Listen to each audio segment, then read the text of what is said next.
Hello and welcome to another episode of Tips and Ideas with Ed Wallace of Midwest Landscaping, www.uniqueenvironments.com. Well, we're here in Mission Viejo, California, and we're getting ready to do a new project here. And part of this project includes a dry stream bed. And as you can see, it's raining here in Southern California.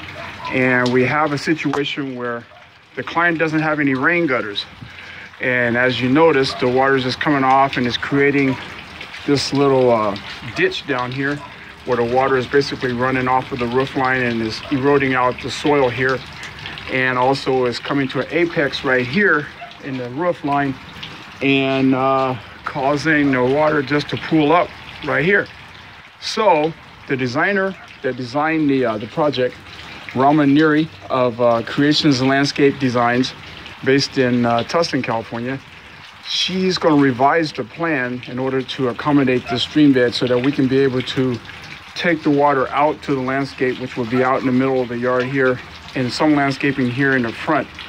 But reorienting the dry stream bed to accommodate this ditch, or at least convincing the client that they should invest into a drain or a gutter going across the top of the house here, at least to this apex, so all the water can be isolated into this one area here, and then we'll be able to take that water out with the rest of the landscape. And one of the design elements I'm going to recommend also is for the clients to get a rain chain. Those are really neat apparatus in order to guide the water down to this channeling point. It's very attractive, and sometimes the rain chains, they're made out of copper, stones, a lot of different types of materials the rain chains are made out of. And some of them have a situation where the way they're made, they make a sound. So as the water is coming on the chain, it'll direct the water directly down to the delivery point. But also you can have something that's attractive, but also with some sensory perceptions of water going over the rain chain and creating some nice sounds.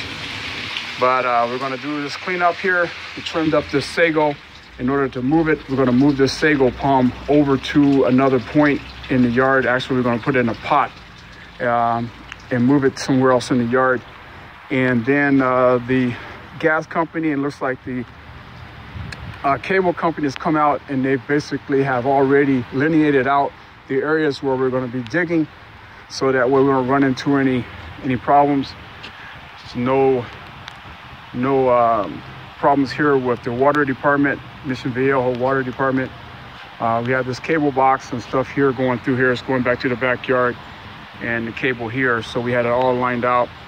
And we're always supposed to call a dig alert before we do any digging of any of the project. One thing that's pretty interesting also in this project, we have to stump grind out this huge stump. Who knows what this was? It looks like it was possibly a pepper tree or something like that, but we're gonna have to stump grind all these surface roots out.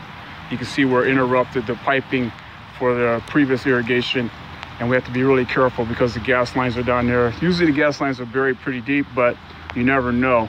With this roots, the roots could have lifted up the lines, and so we don't want to run into any problems. So this is the project here in Mission Viejo, California. Midwest Landscaping, www.uniqueenvironments.com. Watch the magic.